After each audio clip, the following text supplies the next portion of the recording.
এ পর্যায়ে বক্তব্য নিয়ে আসছেন বিশিষ্ট বিজ্ঞানী জনাব মুখলেসুর রহমান। আলহামদুলিল্লাহ রাব্বিল আলামিন ওয়াসসালাতু ওয়াসসালামু আলা আশরাফিল আমবিয়া ওয়াল মুরসালিন ওয়া আলা আলিহি ওয়া সাহবিহি আজমাইন। একটু আগে আমরা জিনাইগাতি থেকে এসেছি।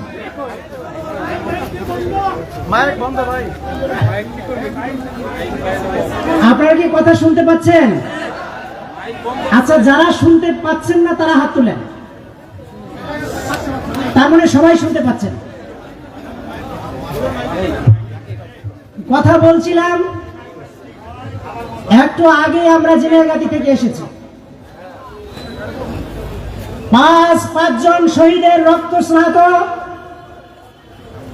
শ্রীবর্দী জিনাইগাতির মাটি আজ উর্বর হয়েছে। এই উর্বর মাটি তার প্রস্তুতি গ্রহণ করেছে নুরুজ্জামান বাদলের পক্ষে। শহীদের রক্ত আজ কথা বলেছে। আগামী দিনে শ্রীবর্দী এবং জিনাইগাতি জামাতে ইসলামীর শ্রীবর্দী জিনাইগাতি, আগামী দিনের শ্রীবর্দী এবং জিনাইগাতি, দাঁড়িপাল্লার জিনাইগাতি এবং শ্রীবর্দী, আমাদের নুরুজ্জামান বাদল ভাই আমাদের অহংকার।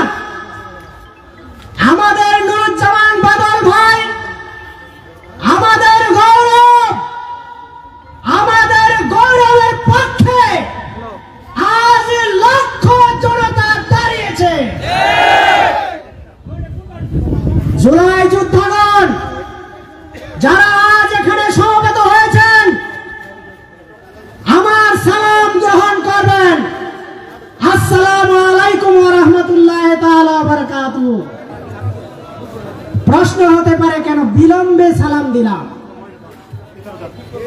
বিলম্বে সালাম দিলাম এই জন্যই, বিগত 17 বছরে আমরা প্রকাশ্যে পরস্পর আলিঙ্গন করতে পারিনি, সালাম দিতে পারিনি।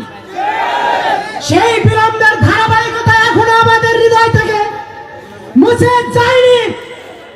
এই বিলম্ব আমরা চিরতরে শেকড় সহ উপড়ে ফেলে দিতে চাই। যদি সেটা উপড়ে ফেলতে হয়, আর একটি যুদ্ধ হবে। সেই যুদ্ধ হবে দুর্নীতির বিরুদ্ধে। সেই যুদ্ধ হবে আমাদের বাংলাদেশের তৌহিদি জনতার যুদ্ধ, ন্যায়ের পক্ষে যুদ্ধ। সেই যুদ্ধ হবে চাঁদাবাজদের বিরুদ্ধে। সেই যুদ্ধ হবে ঘুষখোরদের বিরুদ্ধে।